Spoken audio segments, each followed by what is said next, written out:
ఒక అబ్బాయికి చదువు నేర్పిస్తే తను మాత్రం ఎదుగుతాడంట. అదే ఒక ఆడబిడ్డకి చదువు నేర్పిస్తే ఇల్లంతా మొత్తం దానికి అభివృద్ధి ఏర్పడుతుందని చెప్తారు. అలాగే ఇక్కడ మన సంయుక్త గారు సర్పంచ్కి ఎన్నికై అక్కడ ఇందాక మాట్లాడిన ఆడపడుచులు పగడాల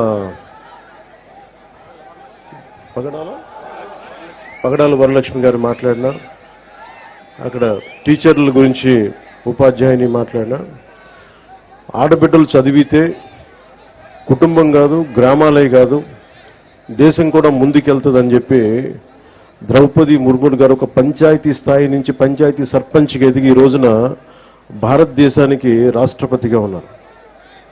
అంటే ఒక స్త్రీ శక్తి ఎలా ఉంటుంది అనేది మనం ద్రౌపది ముర్ము గారి దగ్గర నుంచి ప్రెసిడెంట్ గారు, అలాగే మన సంయుక్త గారిని చూసి నేర్చుకోవాలి. నేను మనస్ఫూర్తిగా ఎందుకు మైసూరావారిపల్లికి వచ్చాను అని అనడానికి, అసలు పంచాయతీ వ్యవస్థ నిర్వీర్యమైపోయిన సమయంలో,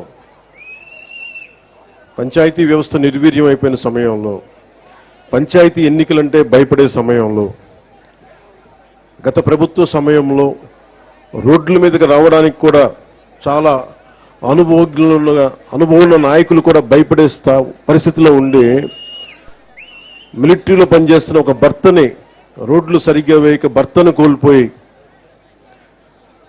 తన భర్తను కోల్పోయి గ్రామానికి భర్త ఆశయాలను ముందుకు తీసుకెళ్లాలి అని చెప్పి కారుమంచి సంయుక్త గారు సర్పంచ్గా నిలబడి అత్యంత ప్రతికూల పరిస్థితుల్లో నిలబడి గెలిచిన తర్వాత నాకు నిజంగా గుండె కదిలించేసింది.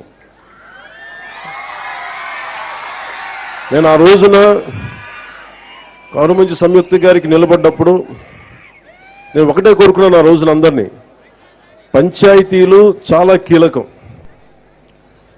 13,326 పంచాయతీలు మనకి. పంచాయతీలు చాలా కీలకం.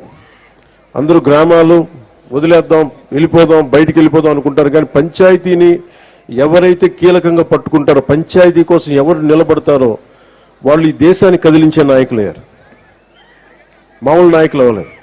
సో కారుమంచి సంయుక్త నాకు పట్టుదల చూసి ఇలాంటి ఆడబిడ్డలు రాజకీయాల్లో ఉండాలని మనస్ఫూర్తిగా కోరుకుంటే, అది గెలిచి వచ్చిన తర్వాత నాకు చాలా చాలా ఆనందం వేస్తుంది.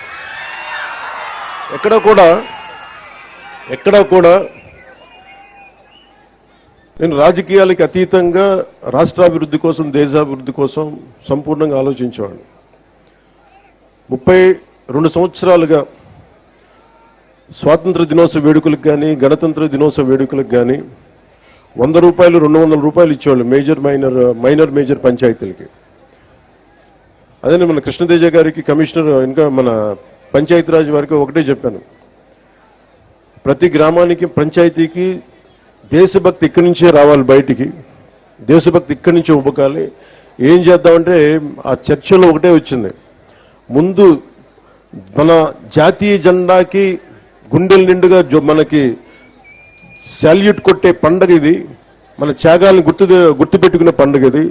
దీనికి ఎలా పెంచాలని ఆలోచించినప్పుడు మేమందరం నిర్ణయం తీసుకొని 100 రూపాయలని 10,000 రూపాయలు, 250 రూపాయలని 25,000 రూపాయలు చేశాం.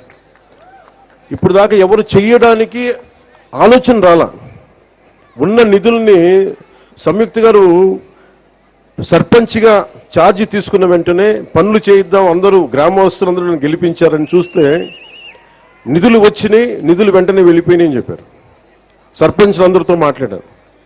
మేము రాజకీయాలకు అతీతంగా చేస్తాం అని చెప్పడానికి ఒకటే ఒక కారణం ఏంటంటే, 13,326 పంచాయతీల్లో తెలుగుదేశం సర్పంచులు కానీ, జనసేన సర్పంచులు కానీ అందరూ కలిపితే 3వ వంతు ఉంటే ఎక్కువ. 70% అందరూ వైసీపీ తరఫున పోటీ చేసిన సర్పంచ్లే. అయినా కానీ వాటిని దాటి అన్ని పంచాయతీలకి 10,000 రూపాయలు, 25,000 రూపాయలు పంచాం. ఇది మా చిత్తశుద్ధి గ్రామాల వైపు. అంతేగాని ఎవరు దాన్ని అసారథ్యం వహిస్తున్నారు కాదు, మన గ్రామాలకి ఏం కావాలి అని ఆ చిత్తశుద్ధిని చూపించడానికి.